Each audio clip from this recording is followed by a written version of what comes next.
অন্তর্বর্তী সরকারের প্রধান উপদেষ্টা ডক্টর মোহাম্মদ ইউনূস ভারতের বার্তা সংস্থা পিটিআইকে বলেছেন, দীর্ঘদিন ধরে অমীমাংসিত তিস্তা নদীর পানি বণ্টন চুক্তির বিষয়ে মতপার্থক্য দূর করার উপায় নিয়ে ভারতের সঙ্গে আলোচনা করবে অন্তর্বর্তী সরকার।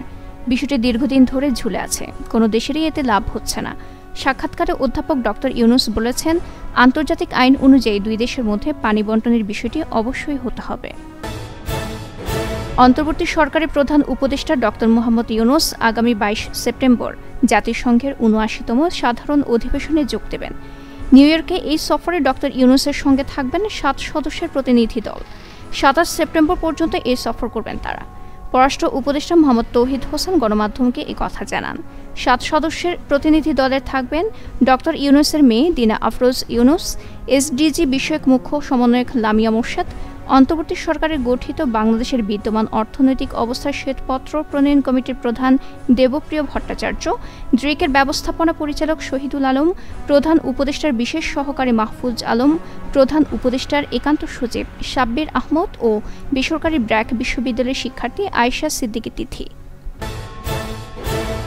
গণ আন্দোলনের মধ্যে ঢাকার জিগাতলা বাসস্ট্যান্ড এলাকায় গুলিতে এক কিশোর নিহতের মামলায় সাবেক নৌ পরিবহন মন্ত্রী শাহজাহান খানকে ৭ দিন হেফাজতে নিয়ে জিজ্ঞাসাবাদের অনুমতি পেয়েছে পুলিশ। শুক্রবার ঢাকার মহানগর হাকিম মাহবুব হোসেন তার রিমান্ড মঞ্জুর করেন। এর আগে শাহজাহান খানকে ১০ দিন রিমান্ডে নিয়ে জিজ্ঞাসাবাদের আবেদন করেন তদন্ত কর্মকর্তা। শুনানি নিয়ে বিচারক ৭ দিন রিমান্ডের আদেশ দেন।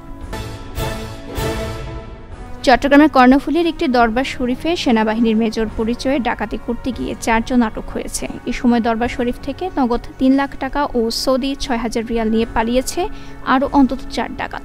বৃহস্পতিবার রাত ১১টায় কর্ণফুলী চরপাথরঘাটা ইউনিয়নের খোয়াজনগর রুহুল মুকাররবিন দরবারে সোয়াদিকেন শরীফে এই ঘটনা ঘটে। পুলিশ জানায়, তারা যৌথ বাহিনীর অভিযানের নামে মাজারে ডাকাতি করতে গিয়েছিল।